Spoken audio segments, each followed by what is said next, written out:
Quick intro before we get into the recap. If you enjoyed the video, make sure to hit a like, comment, and subscribe. And if you do not, you just hate white people. Let's go. So we have the Edmonton Oilers and Buffalo Sabres face off. A matchup that the Oilers, they should win. They're a team that's in a very good spot. But I would say UPL had himself a very good game. Starting off the scoring here, Tage Thompson follows his own shot. I mean, how shit is Stuart Skinner? What are you doing with the rebound there? Just like, oh, little pizza right in front of it. Of course, Tage Thompson's going to bury that. And for the love of God, why did they just not acquire a goaltender? Anyways, it's 1-0 Buffalo. Oilers ring the crossbar here in the first period, hoping that would go in. But unfortunately for them, that is not the case. It remains a 1-0 game. But we go early in the second, and Stetcher with a good pass over here to Nurse. Clap bomb right through traffic. He beats UPL, and it's a 1-1 game. Dreisaitl's 50th assist on the season. But then Alex Tuck would walk down Main Street. That I'm not going to blame Skinner on. I mean, that's just a hell of a shot in a very dangerous scoring area. It makes it 2-1.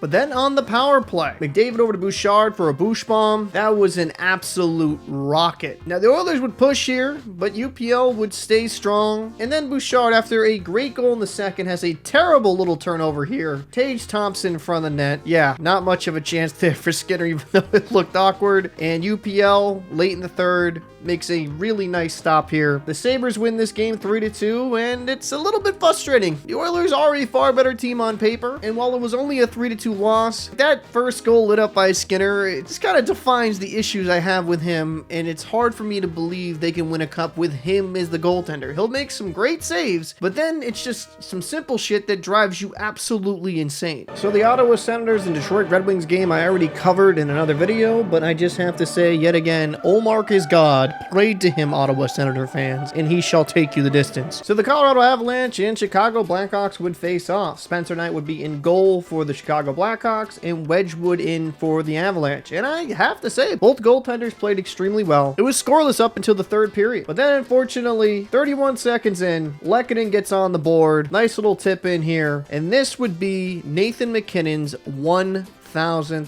point. Huge milestone, and with how young he is, man, he's gonna have a lot more of them. Once the Avs start going, it can snowball really quick, because about 3 minutes later, MacKinnon over to Natchez, and he gets his 22nd on the season, makes it 2-0. The Blackhawks did an admirable job of keeping this close. Camarata would get an empty net goal with under a minute left. Avs win this one 3-0. Not a surprising result, but if I'm a Blackhawks fan, I'm just hinging on the fact I have a lot of youth. I now have my franchise goaltender of the future, and if they keep building smartly, the Blackhawks will eventually be a playoff type team again. And the Avalanche, well, they just keep things rolling. So our last game of the night would be the Toronto Maple Leafs against the Utah Hockey Club. Can't wait till they actually have some type of nickname, but I digress. The Maple Leafs would start off the scoring on the power play midway through the first period. Marner over to Nylander, and he just rips this. This is right in his wheelhouse. Right past Pamelka, the Maple Leafs go up 1-0. But then, late in the first, on another power play, Domi with a slick saucer pass to Yarncrook, who gets his first goal of the season. The Leafs go into the first intermission with a 2-0 lead and capitalizing on their power play opportunities. We go into the second period, and within the first 5 minutes from the point, Benoit shoots it through a screen and it beats Pamelka. The Maple Leafs have a dominating 3-0 lead. But the Utah Hockey Club would show some life just 4 minutes later. Doan with a nice little feed over here to Carcone. He just takes a bat at it, goes top shelf. Now it's a 3-1 game. That was a pretty sweet goal. And that goal woke up the Utah Hockey Club, because less than a minute later, Mata hits a wide open Schmaltz. He buries it for his 15th of the season. Wall kind of got caught being a little bit too aggressive here. It's now a 3-2 game. And then a little over 3 minutes later,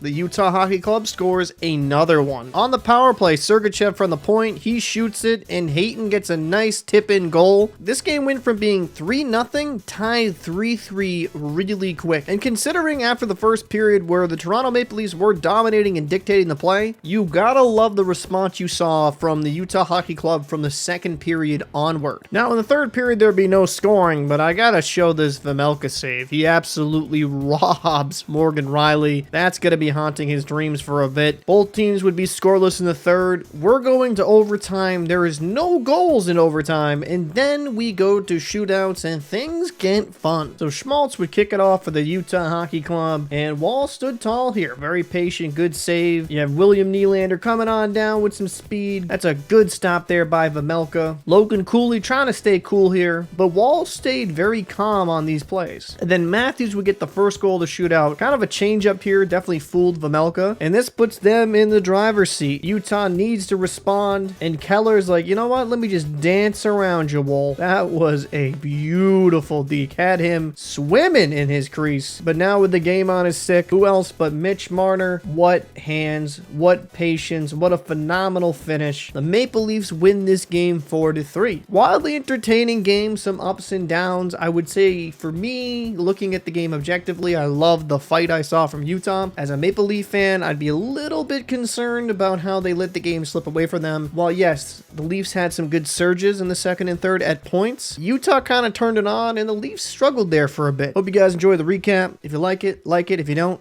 off. But hey, helps the channel if you can share this, comment, and like if you did indeed enjoy the content.